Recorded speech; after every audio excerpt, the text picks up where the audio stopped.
Park friend దగ్గరికి వెళ్ళి నిజాన్ని తెలుసుకుని ప్లాన్ వేసి మనోజ్కి ఊహించని షాక్ ఇచ్చిన బాలు.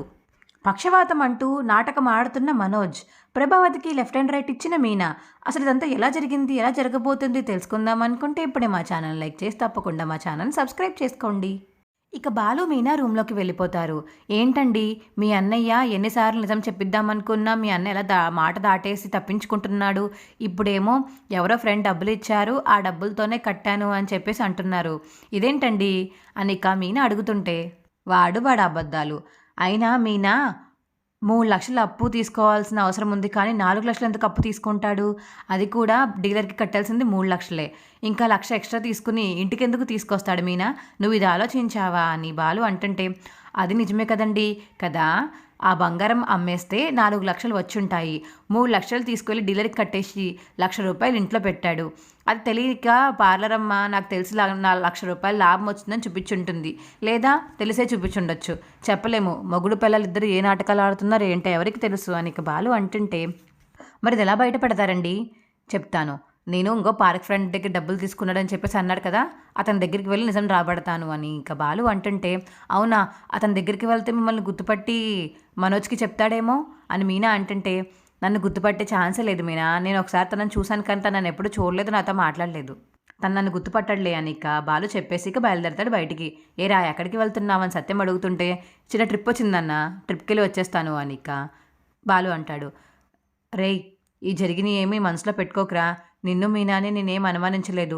ఆ బంగారం పోతే పోయింది, మీరు దాని గురించి ఆలోచించి ప్రశాంతత కోల్పోకండి అని సత్యం అంటుంటే, పర్లేదు నాన్న, మేమేమి ఫీల్ అవ్వట్లేదు. అయినా దొంగతనం చేసే వాళ్ళకి బాధ ఉండాలి, కానీ చేయలేని మేము ఎందుకు బాధపడతాం చెప్పునా అన్న అని బాలు అంటాడు. సరేరా, జాగ్రత్తగా వెళ్ళైతే ట్రిప్కి అని సత్యం చెప్పడంతో సరే నాన్న అని పార్క్కి బయలుదేరుతాడు బాలు. ఇక పార్క్కి వెళ్ళి తను ఇక్కడే ఉన్నాడా అని ఎదుక్కుంటూ ఉంటాడు. ఇక్కడే ఉన్నాడు, వీడికి వాడికి పనేముంది, ఎప్పుడు పార్క్లో పడుకొని తినేవాళ్ళు కదా ఇంతకుముందు, అప్పుడు వీడియో కూడా తీశాను, వీడే కదా అని చెప్పేసి ఇక మనసులో అనుకుంటాడు బాలు. సార్ నమస్తే సార్ అని బాలు వెళ్తుంటే, ఎవరయ్యా నువ్వు? అదే సార్, మీరు డబ్బులు ఇస్తారని తెలిసింది, వడ్డీకి తీసుకుందామని వచ్చాను. ఇలా నేను ముక్కు ముఖం తెలియని వాళ్ళకి డబ్బులు ఇవ్వను. అదేంటి సార్, మా మనోజ్ గారిని అడిగితే మీరు ఇస్తారు అని చెప్పాడు, మీరు మొన్నే 4 లక్షలు ఇచ్చారంట కదా వాడికి అని బాలు అంటుంటే, ఏంటి మనోజా? నేను 4 లక్షల వాడికి చచ్చినా ఇవ్వను, నా ఫ్రెండ్ అయినా వాడికి ఇవ్వను. ఎందుకంటే నా దగ్గర ఇంతకుముందు డబ్బులు తీసుకున్నాడు, కానీ వాడు నాకు తిరిగి 1 రూపాయి కట్టడానికి చాలా రోజులు పట్టింది. ఆ తిరిగి డబ్బులన్నీ కట్టింది వాళ్ళ ఆవిడే నాకు తెచ్చి కట్టింది. వాడికి అసలు ఇచ్చే ప్రసక్తే లేదు. అయినా నీకేదో చెప్పారు వాడికి ఇచ్చానని, అదేంటి మీరే ఇచ్చారని చెప్పేసి వాడు నాకు చెప్తున్నాడు. అది గొప్పలు చెప్పుకుంటున్నాడేమో, నేను మాత్రం వాడికి రూపాయి కూడా ఇవ్వలేదు ఈ మధ్యకాలంలో. అది అడిగినా నేను ఇవ్వను, తిరిగి కట్టే వాళ్ళకి ఇస్తాను కానీ నీకన్నా ఇస్తాను, కానీ వాడికి మాత్రం నేను ఇవ్వను అని చెప్పేసి ఇక మనోజ్ ఫ్రెండ్ అంటుంటే, అమ్మని అమ్మ, అయితే ఇక్కడ కూడా తీసుకోలేదన్నమాట వీడు, అయితే ఖచ్చితంగా నగలు దొంగతనం చేసి ఇలా చేసి ఉంటాడు అని ఇక మనసులో అనుకుంటాడు బాలు. హలో మిస్టర్, ఏం మాట్లాడవేంటి, డబ్బులు కావాలన్నావు? వద్దులేండి సార్, మీరు నమ్మకం లేదంటున్నారు, అవి ఇవి అన్నీ అడుగుతున్నారు, ఇక వద్దులేండి సార్, థ్యాంక్ యూ సార్ అని చెప్పేసి ఇంక అక్కడి నుంచి వెళ్ళిపోతాడు బాలు. ఏంటో పొద్దున్న ఇలాంటి వాళ్ళు తగులుతారు నాకు అని ఇక మనసులో అనుకుంటాడు పార్క్ ఫ్రెండ్. ఇక బాలు ఇంటికి వెళ్ళిపోయి మీనా మీనా అని గట్టిగా పిలుస్తాడు. అబ్బాయి ఏంటండి, ఏంట్రా అంత గట్టిగా పిలుస్తున్నావు? నేను పిలిచానా? నేను పిల్లలేదు కదా, నేను పిలిచింది మా ఆవిడ్ని. మీ ఆవిడ పిలిస్తే దగ్గరికి వెళ్ళి పిలవాలి, అంత గట్టిగా అరుస్తారా? సర్లే, నీతో మాట్లాడడం అనవసరం, పద మీనా, మనం కొన్ని విషయాలు మాట్లాడుకోవాలి పద అని ఇక కిచెన్ రూమ్లోకి లాక్కొని తీసుకువెళ్తాడు బాలు. ఏంటండి ఏమైంది చెప్పండి అని మీనా మెల్లగా అడుగుతుంటే, ఏం లేదు మీనా, ఇలా మనోజ్ గారి ఫ్రెండ్ దగ్గరికి వెళ్ళాను. ఏమన్నాడండి? ఏమంటాడు, వాడి దగ్గర డబ్బులు తీసుకోలేదంట, వాడు అసలు ఇవ్వనే అని చెప్పాడు మనోజ్ గడికి.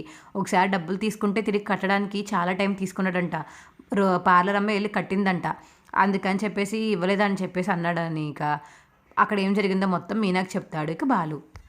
అవునా, అంటే ఇప్పుడు మన నగలు దొంగతనం చేసినట్టు మరి బయట ఎలా పెట్టాలండి మనం తన గురించి అని మీనా అడుగుతుంటే, అది నేను చూసుకుంటానులే అని ఇక బాలు అంటాడు. ఇంక ఇంట్లో వాళ్ళందరినీ పిలుస్తాడు. ఏంట్రా ఇప్పుడే కదా మీ ఆవిడని పిలిచావు, అయిపోయిందా మాట్లాడుకోవడం, మళ్ళీ ఇప్పుడు మా అందరినీ పిలుస్తున్నావే అని ఇక ప్రభావతి అడుగుతుంటే, తనకి స్పెషల్గా చెప్పాను, గుడికి వెళ్తున్నాం కాబట్టి తను అన్నీ రెడీ చేయాలి, ప్రసాదం రెడీ చేయాలి కాబట్టి తనకి ఫస్ట్ చెప్పేసి వచ్చాను, తను రెడీ చేసుకుంటుంది. మనం గుడికి వెళ్తున్నాం. ఏంటి మనం గుడికి వెళ్తున్నామా? ఎందుకు? అదేంటి ఎందుకంటావు, కార్తీక మాసం కార్తీక పౌర్ణమి రోజున గుడికి వెళ్ళరా అని చెప్పేసి బాలు అంటుంటే ప్రభావతిని, మీ అమ్మకి భక్తి శ్రద్ధ ఎక్కడున్నాయిరా, డబ్బులు ఎవరిస్తే వాళ్ళ దగ్గర తీసుకోవడం తప్ప అని సత్యం అంటుంటే, ఊరుకోండి నాకు భక్తి ఎక్కువే, నేను ఆ గుడికి వస్తాను, కాకపోతే ఈ హడావిడిలో ఇలా జరిగిందని చెప్పేసి నేను మొత్తం అంతా మర్చిపోయాను అని ఇక ప్రభావతి అంటుంటే, సరే సరే అందుకే మీ అందరికీ గుర్తు చేయడానికి నేను ఉన్నాను కదా, సాయంత్రం గుడికి వెళ్తాము, అందరూ రెడీ అవ్వండి అని ఇక బాలు చెప్తాడు. ఇంకా రోహిణి రూమ్లో డల్గా కూర్చుని ఉంటుంది. ఏంటి రోహిణి అలా కూర్చున్నావు, ఏమైంది అని మనోజ్ వెళ్ళి అడిగితే, ఏంటి మనోజ్ నువ్వు ₹1,00,000 లాభం వచ్చిందని చెప్పి నాకు అబద్ధం చెప్తావా? 4 లక్షలు లాస్ చేసి ఇప్పుడు వచ్చి ఇలా నిజం చెప్పేస్తే నేను కరిగిపోతాను అనుకుంటున్నావా? అది కాదు. ఏది కాదు మనోజ్, ఏది కాదు? నీ వల్లే ఇన్ని మాటలు పడాల్సి వస్తుంది నేను. ఆ బాలు చూసావా ఎన్ని మాటలన్నాడో? నువ్వు నాకు ముందే చెప్పేసి ఉంటే నేను నీకు సపోర్ట్ చేసి వీళ్ళందరికీ డబ్బులు చూపించేదాన్నే కాదు, అలా రూమ్లో ఉంచేదాన్ని. అలా కాదు రోహిణి, నీకు నిజం ఎక్కడ తెలిస్తే నన్ను ఎక్కడ వదిలేసి వెళ్ళిపోతావో అని భయపడ్డాను రోహిణి అని ఇక మనోజ్ అంటుంటే, ఇది ఒక్కటైనా నిజంగా నువ్వు మీనా నగలు కానీ తీసావా అని రోహిణి అడుగుతుంటే, అది నేను తీశాను, అవి తాకట్టు పెట్టే అమ్మేసి నేను ఇలా డీలర్స్కి డబ్బులు కట్టాను అని ఇక నిజం చెప్తాడు మనోజ్ రోహిణికి. అబ్బా చిచ్చిచ్చి మనోజ్, ఏంటి మనోజ్ నువ్వు చేసిన పని? ఇప్పటికే బాలుతో పడలేకపోతున్నామంటే నువ్వు మళ్ళీ మీనా నగలే తీసావా? ఇప్పుడు ఇంకేమన్నా ఉందా? ఈ నిజంగానే బయటపడిందంటే ఇంకా బాలు నన్ను ఇంట్లోనే ఉండనివ్వడు, ఇంట్లో నుంచి బయటికి గెంటేస్తాడు. అసలు ఏంటి మనోజ్ నువ్వు? అయినా నన్ను అడగచ్చు కదా, నేను ఎలాగోలా సెట్ చేసేదాన్ని డబ్బులు. మీనా నగలు ఎందుకు తీసుకున్నావు నువ్వు? అది అమ్మే తీసిచ్చింది రోహిణి. ఏంటి ఆంటీ తీసిచ్చారా? మరి ఇందాక నేను అంతలా కొట్టారెందుకు? అంటే అందరి ముందు కవర్ చేసుకుందామని. నగలు తీసింది అమ్మేనని, నేను తీసుకువెళ్ళి అమ్మేశానని, ఆ డబ్బులు తీసుకువెళ్ళి డీలర్కి కట్టానని ఎక్కడ చెప్పేస్తానో బయటకని చెప్పి అలా చెప్పకుండా టాపిక్ డైవర్ట్ చేయించింది మా అమ్మ. నేను ఎక్కడ అప్పు చేసినట్టు అప్పటికప్పుడు నాకు ఐడియా ఇస్తే నన్ను ఫ్రెండ్ దగ్గర అప్పు చేశానని చెప్పేసి చెప్పాను అందరి ముందు అని ఇక మనోజ్ అంటాడు. అయ్యో, ఇద్దరు కలిసి చాలా మంచి పనే చేశారు. ఛీ, ఇప్పుడు ఆ బాలుగాడు ఊరుకుంటాడా? ఒక్కసారి నిజం బయటపడితే నన్ను కలిపి బయటికి గెంటేస్తారు. నేను నీకు సపోర్ట్ చేశాను చూడు, అది నా బుద్ధి తక్కువ. ఛే అని ఇక రోహిణి అంటుంటే, రోహిణి నువ్వు అలా బాధపడకు రోహిణి, నీకు నిజం చెప్తే నన్ను వదిలేసి ఎక్కడికి పోయి బయటికి వెళ్ళిపోతావా అని చెప్పేసి నిజం చెప్పలేదు, లేకపోతే నీకు చెప్పకుండా ఉంటానా అని ఇక మనోజ్ అంటుంటే, ఇదే last time final warning Manoj నీకు, ఇంకొకసారి ఇలా చేసి నాకు చెప్పకుండా ఉన్నావంటే మాత్రం నేను మీ ఇంట్లో ఉండను, ఇంట్లోంచి వెళ్ళిపోతాను, నీతో మాట్లాడను అని ఇక రోహిణి అంటుంది. సరే రోహిణి, ఇదే లాస్ట్ టైం, ఇంకా నీకు అన్నీ చెప్తాను నేను అని ఇక మనోజ్ అంటాడు. సరే, ఇప్పుడు ఈ నిజాన్ని బయట పెట్టకుండా జాగ్రత్తగా ఉండాలి నువ్వు. ఎవరు ఏమడిగినా, ఎవరంత గట్టిగా ప్రయత్నించినా నువ్వు మాత్రం నిజం చెప్పకూడదు అని ఇక రోహిణి అంటుంటే, సరే ఇదిగో గుడికి వెళ్ళే ప్రోగ్రాం కూడా వేశాడు బాలు, నాకు తెలిసి అక్కడ నీ చేత నిజం చెప్పిద్దామని, జాగ్రత్తగా ఉండు అని రోహిణి ఇంకా జాగ్రత్తలు చెప్తుంది మనోజ్కి. ఇక అందరూ రెడీ అయ్యి కిందకి వచ్చి గుడికి బయలుదేరుతారు. ఇంకందరూ పైకి వెళ్తుంటే బాలు మాత్రం సైడ్కి వెళ్ళి, ఇదిగో నేను చెప్పినంతా గుర్తుంది కదా, నువ్వు వేషం మార్చుకుని ఇదిగో ఈ ఫోటోలో ఉన్నవాడిని బాగా కొట్టి వీడి గురించి ఒక 2-3 నిజాలు చెప్పు బయటికి, వాళ్ళే నమ్మేసి నిజం చెప్దామని ట్రై చేస్తారు, నిజం చెప్పించడానికి ట్రై చేయని ఇంకా మనిషికి వెళ్ళి చెప్తాడు బాలు. సరే అన్న, అలాగే చేస్తాను, మీరు చెప్పినట్టే చేస్తాను అని ఇక వెళ్ళి వేషం మార్చుకోవడానికి వెళ్తాడు. ఇక బాలు వాళ్ళందరూ దేవుడికి దండం పెట్టుకుని బయటకు వచ్చి వేరే గుడికి వెళ్ళబోతుంటే అప్పుడే ఇంకా అబ్బాయి వచ్చి, ఏయ్ నువ్వు అబద్ధాలు ఆడావు, కట్టుకున్న దాన్ని మోసం చేశావు, నిన్ను కన్నతల్లిని మోసం చేశావు, కన్నతండ్రిని మోసం చేశావు అని కొడుతూ ఉంటాడు ఇక మనోజ్ని. నిజం చెప్తావా చెప్పవా? చెప్పు. ఏంటి స్వామీజీ, మా వాడు ఇన్ని తప్పులు చేశాడా? చేశాడు, బయట పెట్టాల్సిందే ఇవాళ అని కొడుతూ ఉంటాడు ఇక మనోజ్ని ఆ మనిషి. ఏంటయ్యా నువ్వు, వదులు, ఇంతకుముందు చాలాసార్లు గుడికి వచ్చాము కానీ ఎప్పుడు ఇలా ఎవరు లేరు, ఇదేంటి నువ్వు, ఏంటి పిచ్చివాడివా అని ఇక ప్రభావతి అంటుంటే, అమ్మా పిచ్చిగిచ్చి అనకు, వాళ్ళు స్వామీజీలు, వాళ్ళు కొట్టి నిజాన్ని బయటపెడతారు, తప్పులు ఎవరైతే ఎక్కువ చేశారో వాళ్ళని అలాగే కొడతారు అని ఇక బాలు అంటుంటే, అవునా, ఇంకా నయం నన్ను కొట్టలేదు బాబోయ్ అని మనసులో అనుకుంటుంది ప్రభావతి. బాబు వదులు అని చెప్పేసి ఎంత వదలమన్నాయి కుదలకుండా కొడుతూనే ఉంటాడు మనోజ్ని. నిజం చెప్తావా చెప్పవా అని అడిగేసరికి చెప్తాను అని చెప్పేసి మనోజ్ అంటాడు. ఏం నిజం రా? అది నాన్న అని చెప్పేసి ఇంకా మోకాల మీద కూర్చుని ముందు క్షమాపణ అడుగుతాడు మనోజ్. దేనికి క్షమాపణ అడుగుతున్నావు, ఎందుకు క్షమాపణ అడుగుతున్నావు చెప్పరా, చెప్పు, అంటే నగలు దొంగతనం చేసింది నువ్వేనా, చెప్పరా చెప్పు అని చెప్పేసి ఇంకా గట్టిగా అడుగుతాడు మనోజ్ని సత్యం. ఇంకా మనోజ్కి ఏం చేయాలో తెలియక కళ్ళెదిరిగి పడిపోయి పక్షవాతం వచ్చినట్టు నాటకం ఆడతాడు. ఈ ప్లాన్ కూడా ఫ్లాప్ అయింది, వీడు కావాలని చేస్తున్నాడు పక్షవాతం నాటకాలు, చెప్తాను ఇంటికి పద వీడి పని చెప్తాను అని మనసులో అనుకుంటాడు ఇక బాలు. ఇంకా మనోజ్ని ఇంటికి తీసుకువెళ్తారు. ఏమైంది మనోజ్, నీకు ఏమైంది, ఎందుకు అలా ఉన్నావు, లెగ్గు మనోజ్ లెగ్గు అని ఇంకా రోహిణి ఏడుస్తుంటే అప్పుడే ప్రభావతి, పర్లేదమ్మా వాడికి ఏం కాదు, వాడు లెగుస్తాడు, నువ్వు కంగారు పడకు అని ఇక ప్రభావతి చెప్తుంది రోహిణికి ధైర్యం. అప్పుడే ఇక మనోజ్ లేచి కళ్ళు తెరిచి చూస్తాడు. మనోజ్ ఏమైంది, ఇలా చెయ్యి మూతి కాలు వంకర అయిపోయింది, ఏమైంది ఏమైంది అని అడుగుతుంది రోహిణి. అమ్మా ఇది షాక్ వల్ల వచ్చిందేమో, నిన్న గుళ్ళో స్వామీజీ కొట్టాడు కదా, ఆ కొట్టడం వల్ల ఇలా అయిపోయి ఉంటాడు వీడు, నువ్వేం భయపడకు అని చెప్పేసి ప్రభావతి అంటుంటే, కొట్టడం వల్ల అయిపోయాడో నాటకాలు ఆడుతున్నాడో నిజం ఎక్కడి నుంచి బయటపడిపోతుందా అని బాలు అంటుంటే, రే నోరు మీరా, ఇలాంటి మనిషిని ఇలా మంచం మీద చూసినా నీకు అలాంటి మాటలు ఎలా వస్తున్నాయని ప్రభావతి అంటుంది. వెళ్ళి వీల్ చైర్ తీసుకురా, వీల్ చైర్లో కూర్చోబెడతాం ఈ 2 రోజులు, కొంచెం మర్దనాలు చేస్తే అవే తగ్గిపోతాయి అని ఇక ప్రభావతి చెప్పడంతో వీల్ చైర్లో కూర్చోబెడతారు ఇంకా మనోజ్ని. ఇక మనోజ్కి అయితే అన్నీ తినిపిస్తుంది ప్రభావతి. అయ్యో ఇలా అయిపోయావేంట్రా మనోజు, నేను ఇప్పుడు డబ్బున్న మనిషిగా చూద్దాం అనుకున్నాను, కోట్లు సంపాదిస్తావు అనుకున్నాను, ఈ అమ్మని బాగా చూసుకుంటావు అనుకున్నాను, ఈ చిన్న వయసులోనే ఇలా అయిపోయావేంట్రా అని ఇక బాధపడుతూ ఉంటుంది ప్రభావతి. అప్పుడే ఇక మనోజ్ సైకిల్ చేస్తాడు. అమ్మా నేను నాటకం ఆడుతున్నాను అని చెప్తాడు ఇక ప్రభావతికి. అవునా, అయితే నీకు నిజంగా కాలు చేతులు పడిపోలేదా అని ఆనందపడుతుంది ప్రభావతి. లేదమ్మా లేదు, తర్వాత చెప్తాను ఎందుకు చేస్తున్నాను అని ఇక మనోజ్ చెప్తాడు. అప్పుడే ఇక బాలు వాళ్ళు పైనుంచి వస్తారు. ఏంటి పక్షవాతం వచ్చిందన్నారు, మాట్లాడుతున్నాడు ఏంటి వీడు అని చెప్పేసి బాలు అడుగుతుంటే, అబ్బాయి లేదు పక్షవాతం వచ్చిన వాళ్ళు ఎలా మాట్లాడతారా, వాడికి మాటలు రావట్లేదు, ఇలా సైకిల్ ద్వారా చెప్తున్నాడు అంతే అని చెప్పేసి ప్రభావతి అంటుంటే, నిజం చెప్దాం అనుకున్నాడు పాపం, నిజం చెప్పే లోపలే పక్షవాతం వచ్చేసింది, ఇక జీవితాంతం ఇలాగే ఉంటాడే ఏంటి కొంప తీసి అని రవి అంటుంటే, చచ్చా జీవితాంతం ఎందుకుంటాడు, నీకు తెలిసే ఏంటమ్మా జీవితాంతం ఉండడాన్ని ఇలాగా అని బాలు అంటుంటే, అదే తగ్గిపోద్ది, నాకు తెలిసి ఒక వారంలో తగ్గిపోవచ్చు, ఎందుకంటే మర్దనాలు గట్ట చేసి తగ్గిపోద్ది, వీడేం పెద్దవాడు కాదు కదా, చిన్న వయసే కదా వీడిది అని ఇక ప్రభావతి అంటుంటే, సరే నిన్న నిజం చెప్పకుండా ఆగిపోయాడు ఆ బంగారం విషయం అని ఇక బాలు అంటుంటే, ఏంట్రా నిజం, ఏ నిజం, ఎందుకు నీకు ఆ నిజాలు అసలు నాకు అర్థం కాదు, చెప్పాడు కదా వీడు వాళ్ళ ఫ్రెండ్ దగ్గరికి వెళ్ళి డబ్బులు తీసుకుని వచ్చాడని చెప్పేసి అని ఇక ప్రభావతి అంటుంటే, అది అబద్ధమని నాకు తెలుసు అని మనసులో అనుకుంటాడు బాలు. వీడు కాలు నిజంగా పడిపోలేదని ప్రూవ్ చేశాక అప్పుడు ఈ డబ్బుల గురించి ఎక్కడ తెచ్చాడో అన్నీ బయట పెడతాను అని ఇక మనసులో అనుకుంటాడు బాలు. ఎరా ఇప్పుడు ఎలా ఉంది అని సత్యమచ్చి అడుగుతుంటే, ఎలా ఉండడం ఏంటండి పాపం అలానే ఉన్నాడు, ఎప్పుడు తగ్గుతుందే ఏంటో అని ప్రభావతి అంటుంటే, ఏంటి ఇందాకే వారంలో తగ్గిపోద్దానో నేనంటే, అదేలే తగ్గిపోద్ది వారంలో అని చెప్పేసి ఇక ప్రభావతి అంటుంది బాలుతోటి.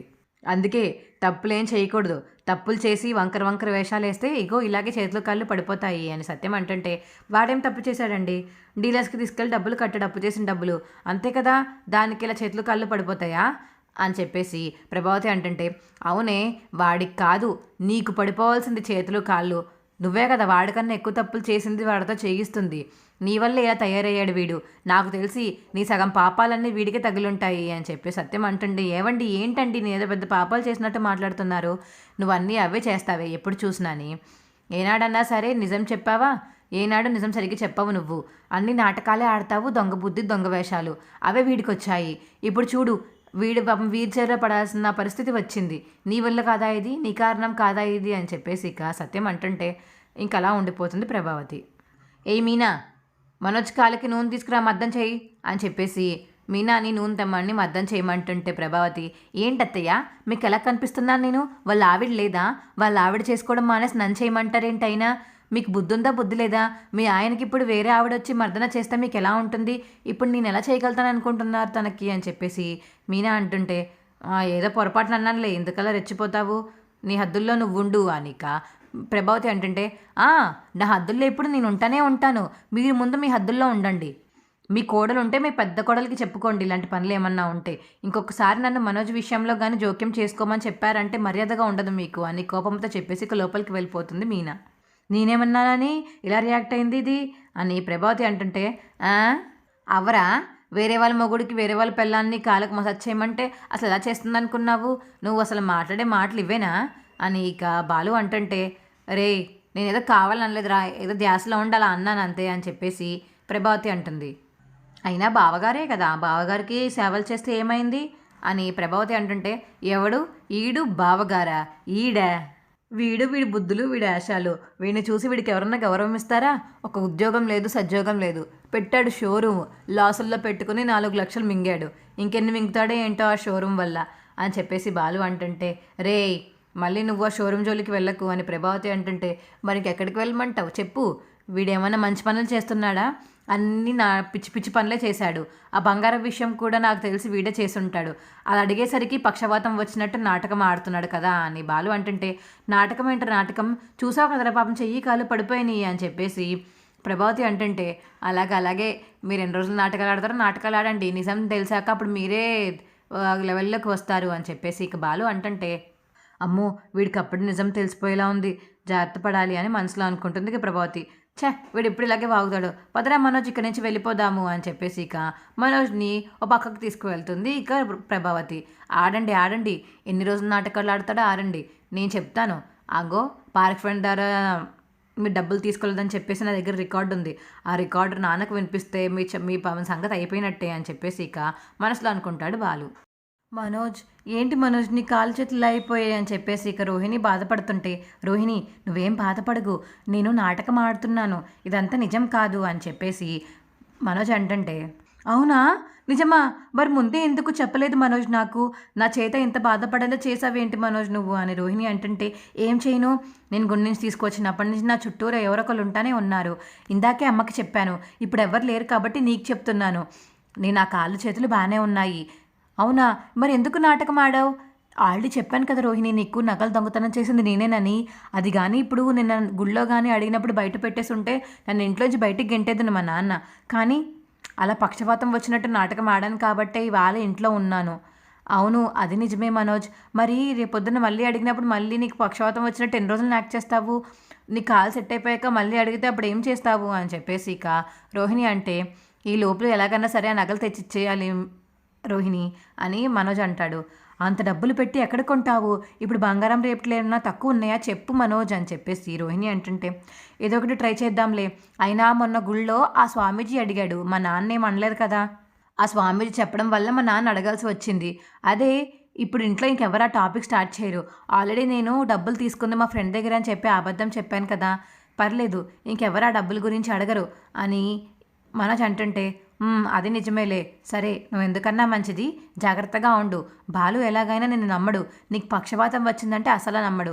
అవును రోహిణి, ఇందాక అమ్మ దగ్గర ఉన్నప్పుడు కూడా నిజంగా నాటకాలు ఆడుతున్నారా లేకపోతే బంగారం విషయం బయటపడిపోద్దని చెప్పేసి ఇలా చేస్తున్నారా అని చెప్పేసి అడిగాడు అని రోహిణికి చెప్తుంటే, చూసావా బాలుకి మన మీద చాలా అనుమానం ఉంది, నువ్వు కానీ ఇంత స్లిప్ అయినా ఇలా లేచి నించున్నా వెంటనే దొరికిస్తావు, జాగ్రత్తగా ఉండు అని ఇక రోహిణి చెప్తుంది మనోజ్కి.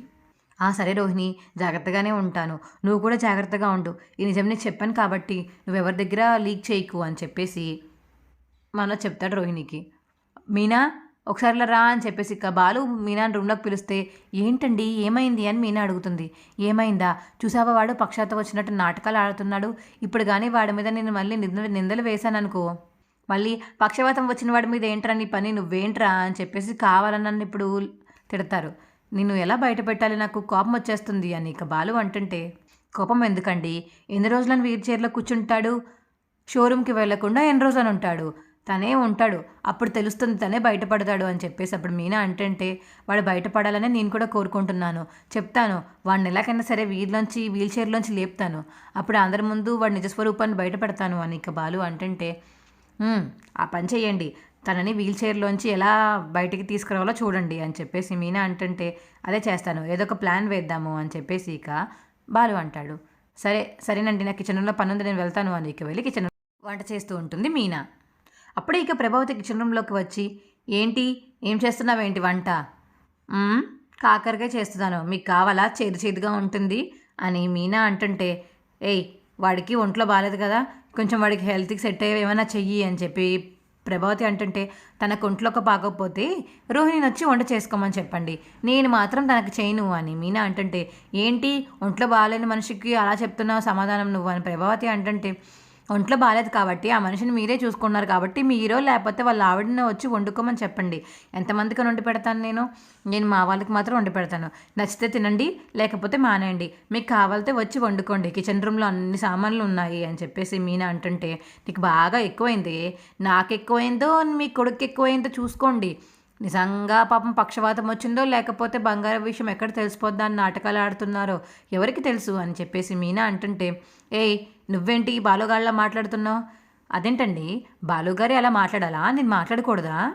మీ అబ్బాయిని చూస్తుంటే అలానే ఉంది, నిన్న గుళ్ళో బంగారం గురించి అడుగుతుంటే ఏం మాట్లాడకుండా కావాలని కళ్ళిరికి పడిపోయి పక్షవాతం కింద వచ్చినట్టు చేశారు. అది నిజంగా చేశారో లేకపోతే నిజంగా వచ్చిందో కొన్ని రోజుల్లో బయటపడుతుంది, కంగారు పడకండి అని ఇంకా మీనా అంటుంది ప్రభావతితో. ఇంకా ప్రభావతి షాకింగ్ ఫేస్ వేసుకుని అలా చూస్తూ ఉండిపోతుంది మీనాని. మా వీడియో మీకు ఎలా అనిపించిందో కింద కామెంట్ సెక్షన్లో తెలియచేయండి. మా వీడియో కనుక నచ్చితే మా వీడియోని లైక్ చేసి తప్పకుండా మా ఛానల్ సబ్స్క్రైబ్ చేసుకోండి. పక్కనే ఉన్న గంట సింబల్ మీద క్లిక్ చేయండి. అప్పుడే మేము చేసే వీడియోలు మీకు వస్తుంటాయి. Bye friends.